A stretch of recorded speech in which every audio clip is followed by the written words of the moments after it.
বন্ধুরা, শেষ পর্যন্ত ছেলেটির সঙ্গে যা ঘটল দেখে আপনিও হেসে দেবেন। তারপর ভদ্রলোকটি ছেলেটির কাছ থেকে টাকা নিয়ে যায় আর এদিকে ছেলেটি তার কাজ করে বাইরে এসে লুকোয়। তারপর লোকটি যাওয়ার জন্য গাড়ি চালু করলে পেছনে লাগানো বেলুনটি জোরে শব্দ করে ফেটে যায়। তখন লোকটি গাড়ি থেকে নেমে গিয়ে দেখে সবকিছুই ঠিক আছে।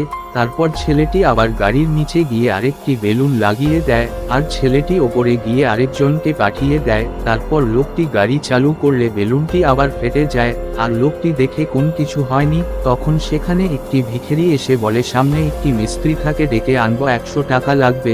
তখন লোকটি টাকা দেয়। তারপর সেখানে এই ছেলেটি এসে যা করলো সেটি দেখার আগে দয়া করে ভিডিওতে একটি লাইক করে চ্যানেলটি সাবস্ক্রাইব করে দেবেন। তারপর ছেলেটি বলে, আপনি গাড়ির বোনেট খুলুন, আর ছেলেটিকে ইশারা করে তার কাজ করতে বলে। তখন ছেলেটি তাদের প্ল্যান অনুযায়ী টাকার ব্যাগ নিয়ে পালিয়ে যায়। তারপর ছেলে দুটি ব্যক্তি তার মালিককে